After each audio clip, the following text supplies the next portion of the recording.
In my latest book, Fat and Furious, I talk a lot about genes and the effect they have on how we grow up and what happens based on our genes. Moving forward, you'll hear something called a DNA.coach, where we look at your genes to see if there are things that you need to do specific around your own diet and exercise based on the genes that you've got.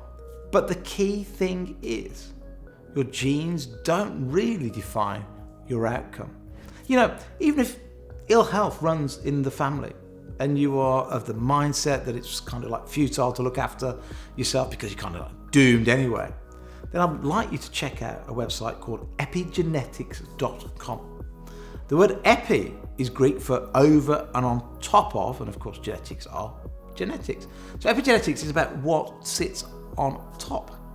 And those who study this subject of epigenetics are trying to discover how much of who we are is actually inherited, or how much of it is induced by what we eat, our lifestyles and so on.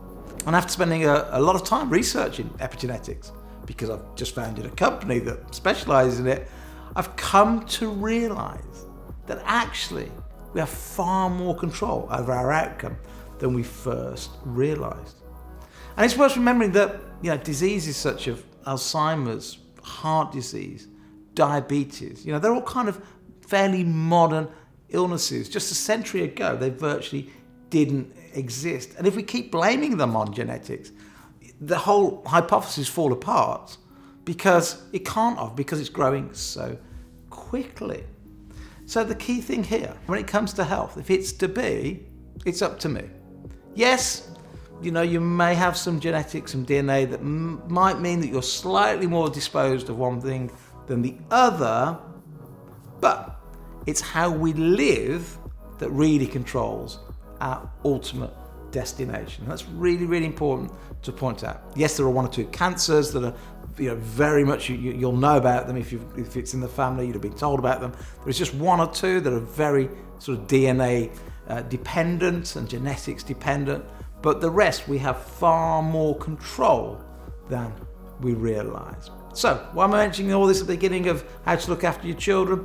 Because no matter what illnesses you've had as a parent or your parents have had, doesn't mean your children are going to get them. We want our kids to start realizing they have a lot more control than they realize. We want them to be eating right, exercising right, sleeping properly, not doing too much tech time, and so on. Now, when it comes to supplements, we've got a few that are aimed specifically at children. We know that sort of 90% of illnesses start in the gut, so the best place to start is by getting your children to take a daily probiotic or an immune tablet that looks after the gut.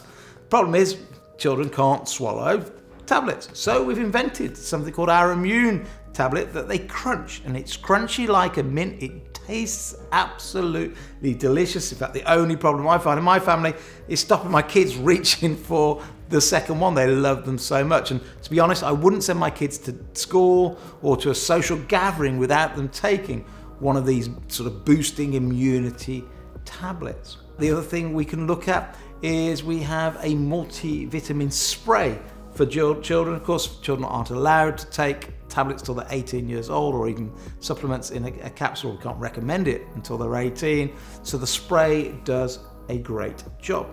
So the spray, then looking after the microbiome with the immune system, awesome when it comes to supplements. Then we have a whole host of natural creams, shampoos and oils to keep your little one protected. After all, it's one thing smearing creams and potions all over your skin that are potentially toxic, that have got paraffins and parabens and petroleum in them.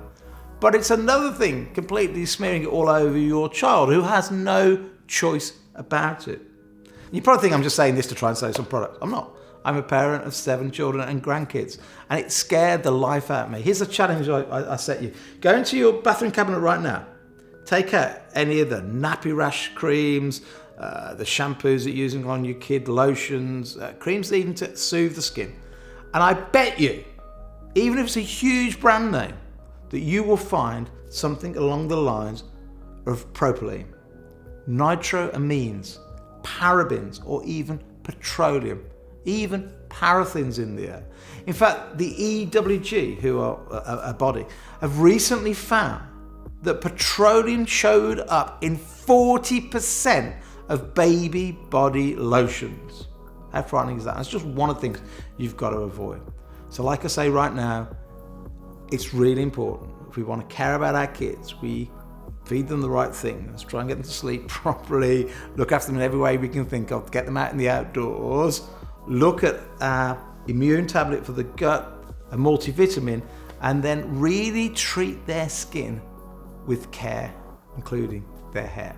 Now, what I would say is, I've got kids.